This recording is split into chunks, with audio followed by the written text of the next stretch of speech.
पहा नवीन एपिसोड्स एकदम add free.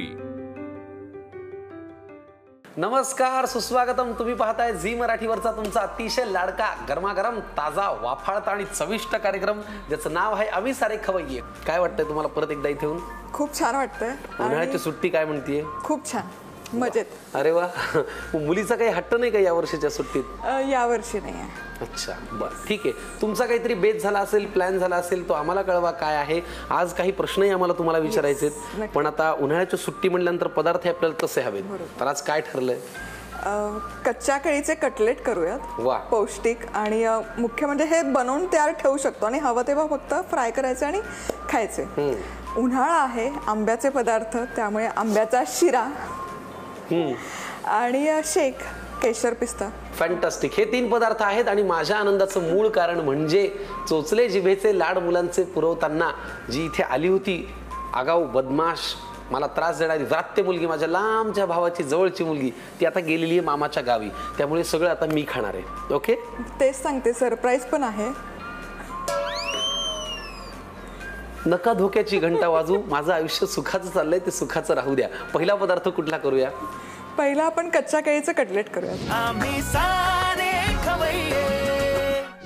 चला बघूया कच्च्या केळीचे कटलेट। मधुराजींनी एक जरा आगळा वेगळा पदार्थ हा काढलाय। साहित्य काय?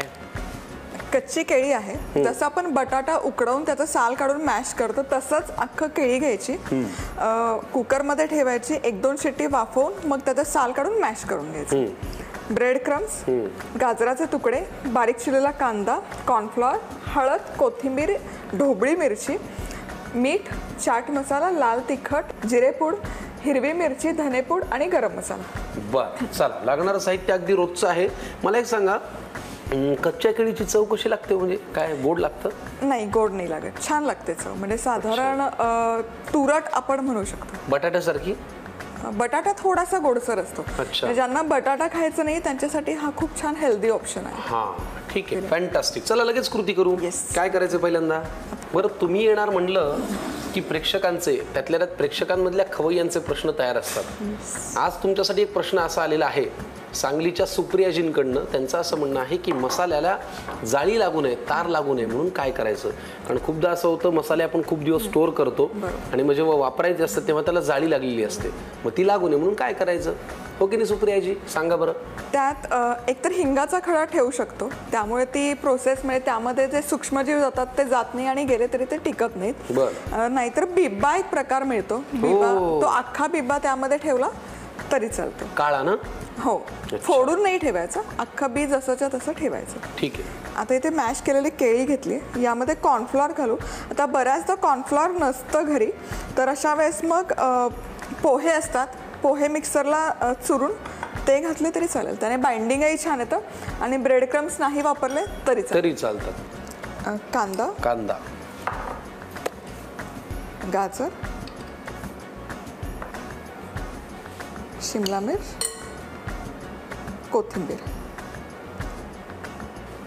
हळद, जिरेपूड, चाट मसाला, चाट मसाला नसेल तर लिंबाचा रस घातला तरी चालेल, लाल तिखट। मला ना ट्रेन मधले कटलेट खूप आवडतात बरं का। मी तुम्हाला अनेकदा सांगितलं सुद्धा आहे, पण कटलेट म्हणलं की माझ्या डोळ्यासमोर ट्रेनच येते, कारण ट्रेन मधले कटलेट एवढे खमंग आणि टेस्टी असतात ना, मला फार आवडतात। मिरची, आता काय, धणेपूड आणि गरम मसाला।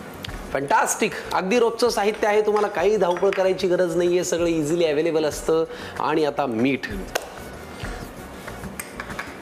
आणि हे व्यवस्थित एकजीव करून घ्यायचं। वा, पण मग आपण कुठल्या आकाराचे करणार आहोत? दिल किंवा अजून काय असतं तसं काही करणार? आपण नॉर्मलच करू। ठीक आहे। बरं, मला एक सांगा, आता समजा यातले काही मसाल्याचे पदार्थ वगळून, काही भाज्या वगळून किंवा बऱ्याचशा गोष्टी वगळून हे जर आपण रताळ्याचं केलं तर हे उपासाला चालू शकतील का? हो, केळीचं पण उपवासाला चालेल। भाज्या न घालता नुसत्या केळीचे केले आणि बाइंडिंगसाठी वरई जी येते ती मिक्सरला फिरवून ती घालू शकतो। अच्छा, त्याने कुरकुरतही होतात आणि खुसखुशीत खूप वेळ राहतात वरईने। बरं,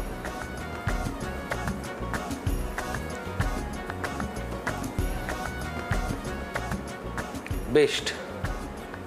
हे आपल्याला ब्रेड क्रम्स मध्ये घोळवायचे आहेत ना? हो, आता आपण कॉर्नफ्लॉवरची स्लरी करणार आणि मग घोळवून घेऊ. अच्छा, मग मी तुम्हाला स्लरी करायला मदत करू का? चालेल. द्या. मधुराजींना मदत केली म्हणजे काय होईल, ते असं म्हणणार नाहीत की हा नुसताच खातो म्हणून. सगळं घेऊ? हो, थोडंसं मीठही घालू त्यामध्ये. हो हो, बस. आणि थोडी दाटसरच ठेवायची म्हणजे त्याला ब्रेड क्रम्सचं कोटिंग छान येतं. बर. फार पाणी नाही घालायचं. बस बस. अजून थोडं लागेल ना? हो. घट्ट झालं जरा श्रीखंडासारखं.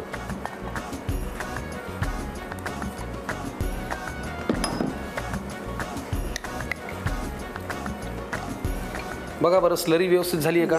परफेक्ट.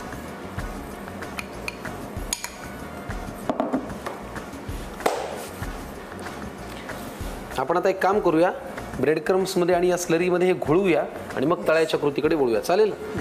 ब्रेड क्रम्स काढूया का प्लेटमध्ये?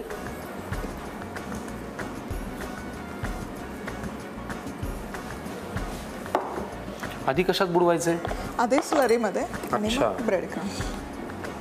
बघा बरं का, मी आज मधुराजींना खूप मदत करतोय. आणि मला खूप छान वाटतंय. मग काय, तुम्ही तिकडे एवढे छान कटलेट तयार करताय, मग बाकीचं काम मी करायला काही हरकत नाही ना. वा वा वा वा, व्यवस्थित झालं ना आता हे? हो.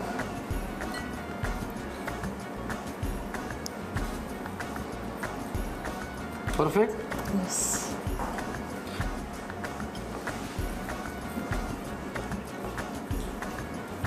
बघा, अगदी बरोबर. बरोबर आहे ना? बरोबर. क्या बात है.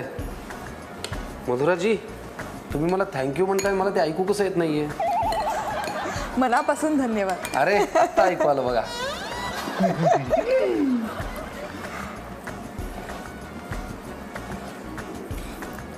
आणि आता फ्राय करूया. आता फ्राय करूया.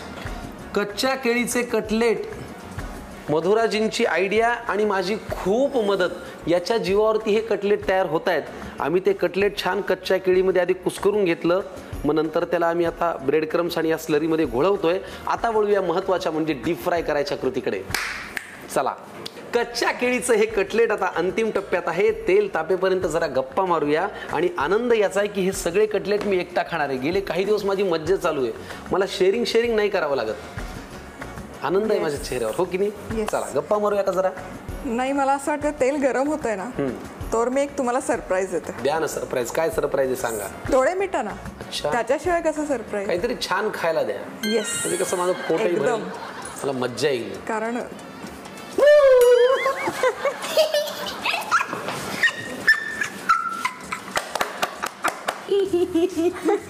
मी जातो घरी. का तुम्ही असं वागलात माझ्याशी? का हे माझ्या समोर परत? अगं कशाला आली ग? तू गेली होतीस ना मामाच्या गावाला, इथं काय आहे मग माझ्याकडे? काही नाहीये. मामाच्या गावाला एवढे आंबे खाल्लेत की अजूनही ओठांच्या भोवताली पिवळं लागलेलं आहे, ते धुवून सुद्धा आली नाही. आता ह्यातलं परत हिला द्यायचंय खायला? हो. काय पदार्थ? एक मिनिट थांब. सुट्टीत गेली होतीस ना, काय केलंस तिकडे? आंबे खाल्ले, ते दिसतंच आहे. बहिणींची खेळले. अच्छा माझ्या गावाला बहिणी राहतात. अच्छा, बर. संकट आलेलं आहे परत, चोचले जिभेचे आणि लाड मुलांचे. तेल तापलेलं आहे. मधुराजी, तुमचं हे वागणं मला पसंत नाही पडलंय. सरप्राईज आहे पण ते. बस सरप्राईज चांगलंच असतं. बस. म्हणजे अभ्यासाचं सरप्राईज असेल ते नसतं चांगलं. बरं, तुझी परीक्षा कशी झाली ग? मस्त. नापास होशील ना पण कन्फर्म? नाही, का? कन्फर्म पास होईल. हो ना, प्लीज नापास हो ना. नाही, मी पासच होणार. कसं आहे तुला? आणि तुला का मी नापास व्हायला हवे? तुला धपाटे द्यायला काहीतरी कारण पाहिजे ग मला. खूप दिवसांनी स्वरा इथे आली तर गाण्याचा रियाज होऊन जाऊ द्या. ओके.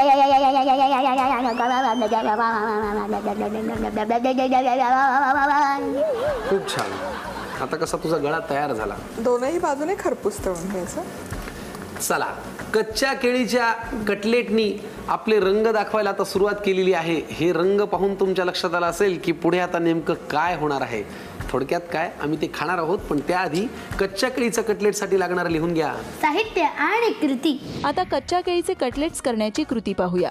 प्रथम एका बाउलमध्ये उकडून मॅश केलेलं कच्चं केळं घ्यावं. त्यात कॉर्नफ्लॉवर, बारीक चिरलेला कांदा, बारीक चिरलेले गाजराचे तुकडे, बारीक चिरलेली भोपळी मिरची, बारीक चिरलेली कोथिंबीर, थोडीशी हळद, जिरेपूड, चाट मसाला, लाल तिखट, हिरव्या मिरचीचे तुकडे, धणेपूड आणि गरम मसाला घालावा. तसंच चवीनुसार मीठ देखील घालावं आणि हाताने सगळं मिक्स करून घ्यावं. त्याचे चपटे गोल गोळे तयार करावेत. कॉर्नफ्लॉवरची दाटसर स्लरी तयार करून घ्यावी. आता तयार केलेले कटलेट्स या स्लरीमध्ये बुडवून मग ब्रेड क्रम्समध्ये घोळवावे. त्यानंतर गरम तेलात ते डीप फ्राय करावे. गरमागरम कच्च्या केळीचे कटलेट्स खाण्यासाठी तयार आहेत. कच्च्या केळीचे कटलेट मस्तपैकी तयार झालेले आहेत. आम्ही जरा ते पटकन संपणे म्हणून आत ठेवलेले आहेत. आता आपण पुढच्या पदार्थाकडे बोलूया. ह्याचं काय नाव? आंब्याचा शिरा करतो. वा. सांगा काय पदार्थ आहेत? साहित्य: बारीक रवा, जितका रवा आहे त्याच्यापेक्षा थोडा जास्त म्हणजे 1.5 पट आंब्याचा पल्प, आंब्याचे थोड्याशा फोडी, साजूक तूप, साखर आणि सुकामेवा. फॅन्टास्टिक. कमीत कमी साहित्य. वा. काय करूया पहिल्यांदा? आधी रवा भाजून घेऊयात, जसं शिऱ्यासाठी करतो तसंच. तुपावर. तुला आवडतो आंबा? खूप. कितपत? 100. अरे आमच्या घरी किती आंबा खावा याची कॉम्पिटिशन असते. म्हणजे सुरुवातीला जो आंबा येतो तिथून तो सगळ्यात शेवटी जूनमध्ये गोटी आंबा येतो, वट पौर्णिमा, तिथपर्यंत तोतापुरी आंबा. Correct correct correct. तुला घेऊन जाईन एकदा, खूप मजा कर. कुठेतरी पाठ सोड ग. अरे मी तुला उत्सवाला घेऊन जाते. मला उचलायला? उत्सवाला? काय कसला उत्सव? आमचं रामेश्वराचं देऊळ आहे, तर तिथे सगळे जमतात आणि रामेश्वर देव आहे, त्याची पालखी पूर्ण अशी फिरवली जाते. उत्सव असतो तिथे. मला तू बोलवतेस का? हो. खूप छान. नक्की येईन मी. हा. मामाकडे असं काय खाल्लं की तू माझ्याशी एवढं गोड बोलतीयस? आंबा. अच्छा. मामा आणि मामी मध्ये रोज भांडण होत असेल ना? नाही. का रे? तुला बोलवलं म्हणून? काय तुमच्या ह्याच्या बोलण्यावर लक्ष देऊ नका प्लीज. ते माझ्याच बोलण्यावर लक्ष देतात. रोज तुझी मामी तुझ्या मामाला म्हणत असेल, काय तुमच्या बहिणीची मुलगी. असं होत असेल ना? नाही, उलट ते म्हणायचे अरे वा मस्त आली ती. तर हा रवा खमंग असा भाजून झाला की हा बाजूला घेऊया तर पॅनच्या, आणि इथे आपण या फोडी घालूयात, आंब्याच्या फोडी एक बाजूला हलक्याशा फक्त आपल्याला शिजवून घ्यायचं. रवा तुपावर भाजल्यानंतर त्याचा किती छान सुवास येतो ना. सुकामेवा. तू खरंच ये एकदा गावाला माझ्या. ठीक आहे. खूप मजा करूया आपण. तुमच्या गावाला एखादी विहीर आहे? हो आहे. खूप छान. तिचा उपयोगच करू आपण यावेळेस. काय? एक जनरल पोहायला. खरं सांग. आणि आंब्याचा पल्प. आता हा पल्प हलकासा गरम झाला की यामध्ये हा रवा घोळवून घ्यायचा. हा तो फुलतोच.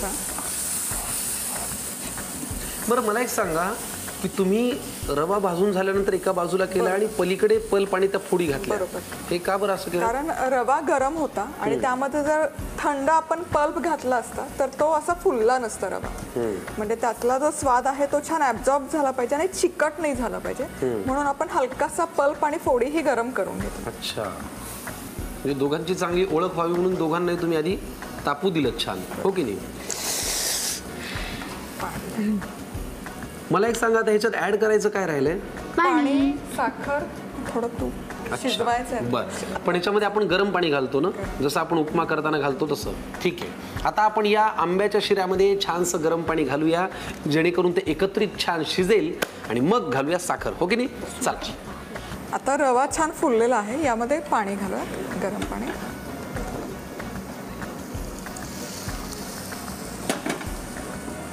गरम पाणी घातलं ना? आपण हे थोडं थोडं का घालायचं? कारण जो आपण आंब्याचा पल्प घातला त्यामध्ये पण पाणी होतंच ऑलरेडी. मग गरजेनुसार घालायचं. गरजेनुसार. वा, इतका सुंदर सुगंध येतो, इतकं छान ते खमंग वाटतंय. साखर पण बेताने, कारण आंबा गोड असतो. आणि साजूक तूप सगळ्यात शेवटी पुन्हा एक चमचा. चव छान येते. वा, मला वाटतं आंब्याचा हा शिरा तयार झालेला आहे, बरोबर ना? तूपही विरघळलंय, साखरही एकजीव झालेली आहे. किती छान पदार्थ करता हो मधुराजी तुम्ही. आणि साखर घातली ना की यावर झाकण ठेवायचं आणि गॅस कॅम बंद करायचा. जितकं त्यातलं हीट आहे त्यामध्ये साखर विरघळते. साखर जर शिजली तर ते शिराला ना मग असा मौसूद नाही राहत थंड झाला तरी. तो असा गुठळ्या कडक होतात. त्यामुळे साखर शिजवायची नाही, साखर घालायची, मिक्स करायची, गॅस बंद. ठीक आहे. म्हणजे याची स्वतःची जेवढी वाफ आहे तेवढ्यावरती साखर विरघळली पाहिजे. अशा प्रकारे तयार झालेला आहे आंब्याचा शिरा. विचार करा, कच्च्या केळीचे कटलेट ते आंब्याचा शिरा, 2 चवींमधले 2 एवढे छान मोठे फरक आहेत, पण मधुराजींनी अप्रतिम पद्धतीने दाखवलेले आहेत. वेळ नका वाया घालू. आंबा घरी असेल कारण उन्हाळ्याचे दिवस आहेत, रवाई घरी असेल, नेहमीच असतो. पटकन लिहून घ्या कृती आणि साहित्य. आता आंब्याचा शिरा तयार करण्याची कृती पाहूया. प्रथम पॅन गरम करून त्यात तूप घालावं. ते गरम झाल्यावर त्यात रवा घालावा आणि तो व्यवस्थित परतून घ्यावा. त्यानंतर पॅन मध्ये तो थोडा कडेला सरकवून रिकाम्या जागेत आंब्याच्या फोडी आणि सुका मेवा घालावा. हे दोन्ही थोडंसं परतून घ्यावं. त्यानंतर त्यात आंब्याचा रस घालावा. तो थोडासा गरम झाल्यावर सगळं एकत्र मिक्स करून घ्यावं आणि थोडा वेळ परतून घ्यावं. मग त्यात थोडंसं गरम पाणी घालावं. त्यानंतर त्यात साखर घालावी. वरून थोडंसं साजूक तूप घालावं. साखर आणि तूप मिक्स करून घेऊन गॅस बंद करावा आणि पॅनवर झाकण ठेवावं. खमंग आंब्याचा शिरा खाण्यासाठी तयार आहे. पदार्थ क्रमांक 3 मधुराजी आपल्यासाठी करतायत आणि हा पदार्थ आहे केशर पिस्ता दूध. हे मस्त आपण दाटसरच करणार आहोत. म्हणजे ठेल्यावर वगैरे आपण पितो उन्हाळ्याच्या दिवसांमध्ये बऱ्याचदा, आणि ते खूप असं क्रीमी असतं, दाटसर असतं. त्या पद्धतीचंच हे दूध बनवून तयार होतं आणि तीच चव येते. केशर पिस्ता दूध. येस. हे दूध कधी प्यायलं होतं माहिती का? लास्ट टाइम खूप चांगलं. इंदोरला आम्ही गेलो होतो. तिथे ना या ओट्या एवढी कढई होती आणि ना ते असे ढवळत होते. हा, रात्री 2-2:30 वाजता मी ते प्यायलो आणि नंतर त्यांनी ते काचेच्या ग्लासमध्ये दिल्यानंतर अशी वरून अशी मलाई खरवडली आणि ती दिली. आहा हा हा हा. त्याच्यानंतर जी मला झोप लागली केशर पिस्ता दूध पिऊन. चला आता केशर पिस्ता दुधासाठी लागणारं साहित्य बघूया. फुल क्रीम दूध घ्यायचं, कॉर्नफ्लॉर, साखर, काही पिस्त्याचे स्लाइसेस आहे गार्निशसाठी, हा भिजवलेला पिस्त्याचे काप आहेत आणि केशर. काय करायचं आता? येस. दूध गरम करून घ्यायचं.